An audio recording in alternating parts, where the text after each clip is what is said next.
Hi guys, welcome back to the channel. इस video में मैं आपको कैट 2025 में VARC सेक्शन को कैसे अटेम्प्ट करना है उसकी स्ट्रैटेजी बताऊंगी। अटेम्प्ट स्ट्रैटेजी का मतलब क्या होता है? आप जब सेक्शन स्टार्ट करोगे, क्या आप पहले आरसी के क्वेश्चंस करोगे या VA के? देन आप कितने आरसीज को अटेम्प्ट करोगे, क्या ऑर्डर में आप उनको अटेम्प्ट करोगे और हर क्वेश्चन पे कितना टाइम दोगे। ये सारी चीजों का कॉम्बिनेशन होता है कि आपकी अटेम्प्ट स्ट्रैटेजी क्या है, और अगर ये अच्छे से डिफाइंड होगी देन आपके मार्क्स बूस्ट होंगे। अब अपने दिमाग में VARC का एक बार पैटर्न लेके आओ। 24 क्वेश्चंस जिनको आपको 40 मिनट्स में सॉल्व करना है। 99 परसेंटाइल स्कोर करने के लिए आपको ऑलमोस्ट 80% अटेम्प्ट रेट और 80% एक्यूरेसी रेट चाहिए होता है। यानी कि 24 क्वेश्चंस में से कम आपको 20 क्वेश्चंस करने हैं और 16 क्वेश्चंस करेक्ट करने हैं। अब उन 24 क्वेश्चंस का स्प्लिट होता है 16 reading comprehensions plus 8 verbal ability के क्वेश्चंस। सो कितने क्वेश्चंस पिक करने हैं सच दैट हम 40 मिनट्स में पूरा सेक्शन कंप्लीट कर पाएं, ये सब हम डिस्कस करेंगे इस वीडियो में। But before moving forward, let me give a shout out to our sponsors which is Oswal books. एक कॉम्बो पैक है जो इस समय 44% डिस्काउंट पे चल रहा है, जिसमें आपको ये 2 बुक्स अंडर 850 मिल सकती हैं, जिसमें 8 इयर्स के सॉल्व पेपर्स हैं प्लस 10 मॉक टेस्ट हैं।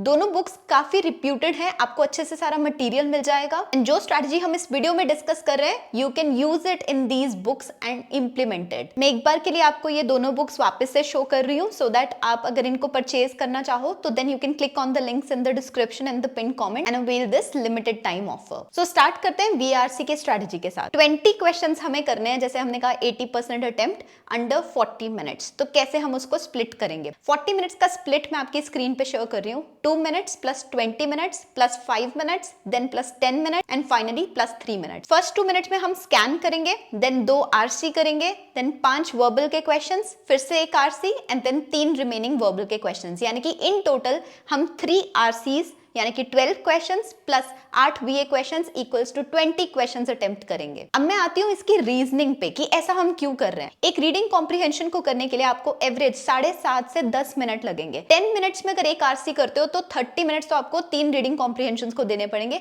प्लस वर्बल एबिलिटी में भी टाइम लगेगा। दैट इज वाई मैंने 3 RCs का टारगेट रखा है। और वर्बल एबिलिटी के क्वेश्चन को करने के लिए 1 मिनट पर क्वेश्चन सफिशिएंट होना चाहिए। सो जब आप प्रैक्टिस भी कर रहे हो, मेक श्योर कि हर RC आप 10 मिनट में और हर वर्बल का क्वेश्चन आप 1 मिनट में सॉल्व करने का ट्राई करो। सेकंड क्वेश्चन आता है कि हम रीडिंग कॉम्प्रिहेंशंस पहले अटेम्प्ट क्यों कर रहे हैं। जब आप पेपर स्टार्ट करते हो, आपका अटेंशन स्पैन सबसे ज्यादा होता है, आप फ्रेश माइंडेड होते हो और रीडिंग कॉम्प्रिहेंशंस को पढ़ने के लिए काफी अटेंटिवनेस चाहिए। सेकंड, ये कॉन्फिडेंस बूस्टर की तरह काम करेगा। फर्स्ट 22 मिनट्स के अंदर ही अगर आपने 2 RCs कंप्लीट कर लिए होंगे तो वो आपको साइकोलॉजिकली बहुत ज्यादा कॉन्फिडेंट फील करवाएगा। और फिर जो सेकंड हाफ के लिए टारगेट बचा होगा वो होगा सिर्फ 1 RC और 8 VA questions. That feels doable. अब आते हैं हम मोस्ट इंपॉर्टेंट क्वेश्चन पे कि हमने स्टार्टिंग में 2 मिनट्स किस चीज को डिवोट करना है, ये स्कैनिंग क्या होता है और क्यों हमें उसे करना है। अब यूजुअली बच्चे कैसे अटेम्प्ट करते हैं पेपर, फर्स्ट क्वेश्चन से स्टार्ट करते हैं, देन कैरी फॉरवर्ड करते हैं, ऐसे पूरा पेपर कंप्लीट करते हैं। लेकिन कई बार जो डिफिकल्ट सेट्स हैं वो आगे गिवन होंगे और जो इजियर क्वेश्चंस है वो पीछे गिवन होंगे। 3 RCs कौन से करने हैं और किस ऑर्डर में करने हैं, उसके लिए हम करते हैं स्कैनिंग। एग्जाम्पल देने के लिए मैं आपको कैट 2024 का स्लॉट 1 पिक करके दिखा रही हूँ। आपने उन 2 मिनट्स में कौन से नंबर का क्वेश्चन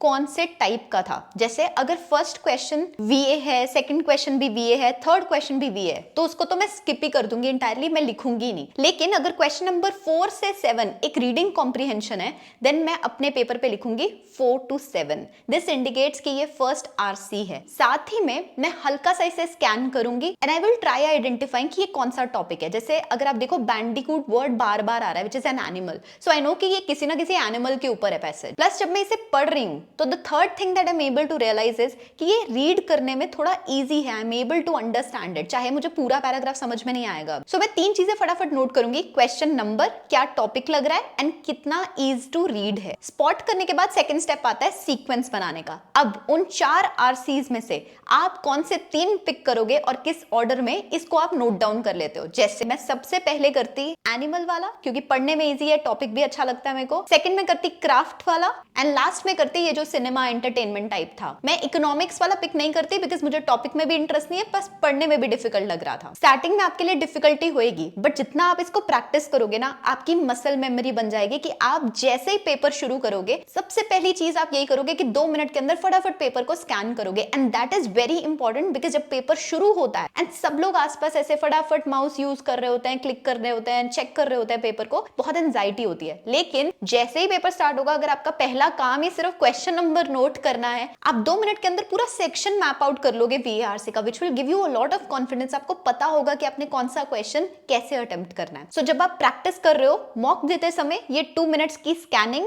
ऑर्डर बनाना एंड उस ऑर्डर में अटेम्प्ट करने की प्रैक्टिस करो। एंड जब आप प्रैक्टिस कर रहे हो, हर RC पे 10 मिनट और VA क्वेश्चन पे 1 मिनट में उन्हें सॉल्व करने की कोशिश करो। I hope this attempt strategy helps you.